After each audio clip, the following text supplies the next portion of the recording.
சரண் Krishna YouTube சேனலுக்கு உங்களை அன்புடன் வரவேற்கின்றேன். பெண்கள் கட்டாயம் இந்த 2 தெய்வங்களை வணங்கும்போது, கட்டாயம் அவர்கள் வாழ்க்கை ரொம்பவே சிறப்பாக இருக்கும். கஷ்டம் அப்படிங்கிறதே வரவே வராது. அது எந்தெந்த தெய்வங்கள் அப்படிங்கிறத பத்தி தான் இந்த வீடியோல நம்ம தெளிவா பார்க்க போறோம். நம்ம சேனல்ல உள்ள வீடியோவ ஃபர்ஸ்ட் டைம் நீங்க பார்க்குறீங்க அப்படின்னா, மறக்காம நம்ம சேனல சப்ஸ்கிரைப் பண்ணி வச்சுக்கோங்க. நம்ம சேனல்ல தொடர்ந்து குலதெய்வ பதிவுகள், ஆன்மீக தகவல்கள் வந்து கொண்டே இருக்கும். வாங்க வீடியோக்குள்ள போகலாம். ஒவ்வொரு பெண்ணும் ஒரு சில தெய்வங்களை முறையாக வணங்கும்போது, அவர்கள் மட்டும் இல்ல, அவங்க குடும்பத்திற்கே ரொம்பவே சிறப்பாக இருக்கும். அது மட்டும் இல்ல, அதுவும் பெண்கள் குறிப்பா இந்த 2 தெய்வங்களை முழு மனதுடன் வணங்கும்போது, கண்டிப்பா அவர்களுக்கு எந்த ஒரு கஷ்டமும் வராது. அவர்களுக்கு முழு நேர காவலாக இந்த 2 தெய்வங்களும் இருக்கும். அது மட்டும் இல்லாம அவர்களோட தலைமுறையே ரொம்பவே சிறப்பாக இருக்கும். அப்பேற்பட்ட முதல் தெய்வம் யாரு அப்படின்னு பார்த்தீங்கன்னா, திருமண ஆன பெண்கள் தங்களுடைய கணவனின் குலதெய்வத்தை முதன்மை தெய்வமாக ஏற்று வணங்க வேண்டும். கணவனின் குலதெய்வம்னா கணவருக்கு மாமனாரு, மாமியார் அவங்கலாம் தானங்க ரொம்ப வணங்குவாங்க. இப்ப வந்த பொண்ணு அந்த அளவுக்கு வணங்குனா அவ்வளோ நல்லதா அப்படின்னு கேட்டிங்கன்னா, கண்டிப்பா நல்லது. ஒரு வீட்டின் மருமகள் தான் அந்த குலதெய்வத்தின் தலை சிறந்த பக்தி அப்படின்னே சொல்லுவாங்க. ஒவ்வொரு வீட்லயுமே புது மருமகள் வந்தோன முதல்ல குலதெய்வ கோவிலுக்கு அழைச்சிட்டு போய் புது பானையில பொங்க வைப்பாங்க. இன்னும் ஒரு சில கோவில்கள்லாம் பார்த்தீங்கன்னா, தலக்கட்டு அப்படின்னு சொல்லுவாங்க. அதாவது என்னுடைய குடும்பத்திற்கு அடுத்து என்னுடைய பையன் திருமணமாகி அவன் ஒரு தனி குடும்பமாகிறான் அப்படின்னு சொல்லி அந்த பையனுடைய பேர்ல தனி தலக்கட்டு வரி கட்டுவாங்க. அந்த குடும்பத்தையே வம்சாவழியா வாழ வைப்பதற்காக அந்த பெண் வந்திருக்கா. அந்த பெண் உரிமையோட தன்னுடைய கணவனின் குலதெய்வத்தை வணங்கும்போது, அந்த தெய்வம் அந்த பெண்ணிற்கு என்னென்ன தேவைகளோ அதை கட்டாயம் செய்யும்.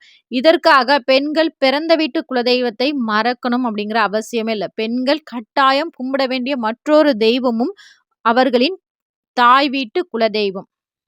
அதாவது உங்கள் தந்தையாரின், அதாவது ஒரு பெண் திருமணத்திற்கு முன் தந்தையின் குலதெய்வத்தை தான் தன்னுடைய குலதெய்வமாக பாவித்து வணங்குவாங்க.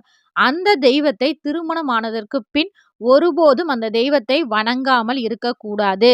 இப்போ ஒரு பெண்ணிற்கு ஒரு பிரச்சனைனா முதல்ல ஓடோடி வரக்கூடிய உயிர் தெய்வங்கள் குலதெய்வங்கள் தான். அதுல உங்களுக்கு முதன்மையா வரக்கூடிய முதல் தெய்வம் உங்க வீட்ல விரும்பி வசிக்கக்கூடிய உரிமையோட இருக்கக்கூடிய தெய்வம் திருமணமான பெண்கள் வீட்டில் கணவரின் குலதெய்வம் தான். ஆனா அந்த பெண்ணிற்கு காவலாக எப்போதும் தொடரும் மற்றொரு தெய்வம் அவளின் தாய் வீட்டு தெய்வம். பல பெண்கள் செய்ற விஷயம் என்ன? இல்ல அவங்க வீட்ல செய்ற விஷயம் என்ன அப்படின்னு பார்த்தீங்கன்னா, கணவரின் குலதெய்வத்திற்கு வருஷத்துல ஒரு தடவையோ, இல்ல அடிக்கடியோ போயிட்டு வருவாங்க. ஆனா, தாய் வீட்டு தெய்வத்திற்கு அடிக்கடி அவர்களால் செல்ல முடியாது. ஒரு முறையாவது, வருஷத்துல ஒரு முறையாவது அந்த தெய்வத்தை போய் பார்த்து வாங்க. அதுவும் பெண்கள் அங்க போய் பொங்க வைக்கணும் அப்படிங்கிற அவசியம் இல்ல. எப்படி கணவரின் குலதெய்வத்திற்கு சென்று பொங்கல் வச்சு, மாவிளக்கெல்லாம் போட்டு வழிபாடு செய்வோம். ஆனா, தன்னுடைய தாய் வீட்டு தெய்வத்திற்கு நீங்க போய் பொங்க வைக்கணும்னு அவசியம் இல்ல. ஆனா, அங்க போயி விளக்கு ஏற்றுங்கள். அந்த விளக்கின் சுடர் எப்படி எரிகின்றதோ, அதே போல உங்கள் வாழ்க்கையும் ரொம்பவே சிறப்பாக இருக்கும். இது ஆண்களுக்கு கிடைக்காத ஒரு அற்புதமான விஷயம் பெண்களுக்கு கிடைக்கின்றது அப்படின்னாலே, அது பெண்களின் 2 குலதெய்வங்கள் தான். தாய் வீட்டு தெய்வமும் அவர்களுக்கு காவலாக வந்து நிற்கும். தன்னுடைய கணவன் வீட்டு குலதெய்வமும் உங்கள் தலமாடு காத்து நிற்கும். இந்த 2 தெய்வங்களை நீங்க வணங்க வணங்க உங்க குடும்பம் எப்போதுமே செழுமையாக இருக்கும். அதேபோல ஒரு ஆண்மகன் இந்த ஒரு விஷயத்த செஞ்சாலும் குலதெய்வம் ரொம்பவே சந்தோஷப்படும். அது என்ன அப்படின்னு பார்த்தீங்கன்னா, நீங்க வருடாந்திர பூஜைக்கு போகும்போது, உங்கள் உடன் பிறந்த பெண் பிள்ளைகள் திருமணம் ஆனாலும், அவர்களையும் நீங்க அழைத்து கொண்டு உங்கள் குலதெய்வ கோவிலுக்கு செல்லும்போது, அந்த குலதெய்வம் மனம் மகிழும். இப்ப என்னங்க, நாங்க தனியா போனா ஒரு சின்ன கார்ல போயிருவோங்க. இப்ப என்னோட நாத்தனார்லாம் கூட்டு போனா கொஞ்சம் பெரிய கார தாங்க பிடிக்கணும்.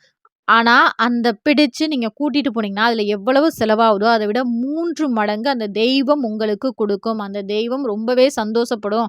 என்ன பார்க்க என் பொம்பள பிள்ளையும் வந்திருக்கு, அப்படின்னு சொல்லி அந்த தெய்வம் ரொம்பவே சந்தோஷப்படும். அது மட்டும் இல்லாம, அந்த பொம்பள பிள்ளைங்க வாழ்க்கையும் ரொம்ப சிறப்பா இருக்கும். தன் உடன் பிறந்த பெண் பிள்ளையை அழைத்துச் செல்லும் ஆண்மகனின் வாழ்க்கையும் ரொம்பவே சிறப்பாக இருக்கும். ஏன்னா, குலதெய்வம் சந்தோஷம் அடைந்தாலே, உங்க வாழ்க்கை ரொம்ப ரொம்ப ரொம்ப சிறப்பா இருக்கும். உங்க வாழ்க்கையில கஷ்டம் அப்படிங்கிறதே வராது. உங்க வாழ்க்கை அடுத்தடுத்த நிலைக்கு சென்று கொண்டே இருக்கும். ஒரு சில குலதெய்வ கோவில்ல பெண்கள் திருமணம் ஆகிட்டாலே அவர்கள் குலதெய்வ கோவிலுக்கு வரக்கூடாது அப்படிங்கிற ஒரு நிபந்தனையும் ஒரு சில கோவில்கள்ல இருக்கத்தான் செய்கின்றது. இது போன்ற நிபந்தனைகள்லாம் உங்க வீட்லயும் இருக்கு அப்படின்னா, நீங்க என்ன செய்யணும்னு பார்த்தீங்கன்னா, உங்க குலதெய்வ கோவிலுக்கு அந்த ஆண்மகனின் குலதெய்வ கோவிலுக்கு போய் சாமியெல்லாம் கும்பிட்டுட்டு, தன்னுடைய உடன் பிறந்த பொம்பள பிள்ளைக்காக அங்க உள்ள பிரசாதங்களையும், எலுமிச்சங்கனியையும் கொண்டு வந்து குடுங்க. இவ்வாறு செய்யும்போது அந்த எலுமிச்சக்கனியின் மூலம் அந்த தெய்வம் அந்த பெண்ணிற்கு அருள்பாலிக்கும். இந்த வீடியோ பார்க்குற உங்களுடைய தாய் வீட்டு குலதெய்வத்தின் பெயர் என்ன அப்படிங்கிறத மறக்காம எங்களோட கமெண்ட் செக்ஷன்ல ஷேர் பண்ணிக்கோங்க. அந்த தெய்வம் உங்களுக்கு ரொம்பவே பிடிச்சிருந்தா, மறக்காம இந்த வீடியோக்கு ஒரே ஒரு லைக் மட்டும் பண்ணுங்க. ஓம் குலதெய்வம் நமக. இந்த வீடியோ உங்களுக்கு பயனுள்ளதாக இருக்கும் என்ற நம்பிக்கையில் மற்றொரு வீடியோவில் சந்திக்கிறேன். இந்த வீடியோ உங்களுக்கு பிடிச்சிருந்தா, இந்த வீடியோக்கு ஒரு லைக் பண்ணுங்க, ஷேர் பண்ணுங்க, மறக்காம சப்ஸ்கிரைப் பண்ணுங்க. இது உங்கள் சரண் கிருஷ்ணா யூடியூப் சேனல். நன்றி, வணக்கம்.